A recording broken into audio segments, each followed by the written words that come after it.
গ্রামের এক শান্ত প্রান্তে থাকত ছোট্ট মেয়ে তারা। প্রতিদিন বিকেলে সে বাড়ির উঠোনে বসে আকাশের দিকে তাকিয়ে থাকত।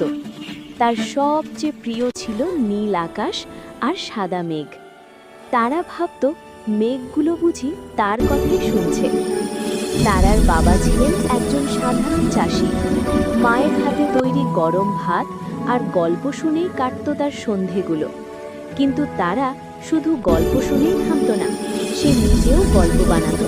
সে বিশ্বাস করত স্বপ্ন দেখলে একদিন তা সত্যি হয়। একদিন স্কুল থেকে ফেরার পথে তারা রাস্তার ধারে পড়ে থাকা একটি আহত পাখিকে দেখতে পেল।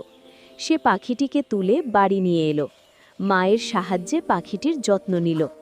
কয়েকদিন পর পাখিটি আবার উড়তে শিখল। যেদিন পাখিটি আকাশে উড়ে গেল, তারা চোখ ভিজিয়ে বলল, তুমিও উড়ো, আমিও একদিন উড়ব স্বপ্নের ডানায়। বছর কেটে গেল, ছোট্ট তারা বড় হলো। সে পড়াশোনা করে শিক্ষক হলো সেই গ্রামেরই স্কুলে। এখন সে শিশুদের শেখায়, স্বপ্ন দেখতে ভয় পেও না, কারণ স্বপ্নই মানুষকে মানুষ করে।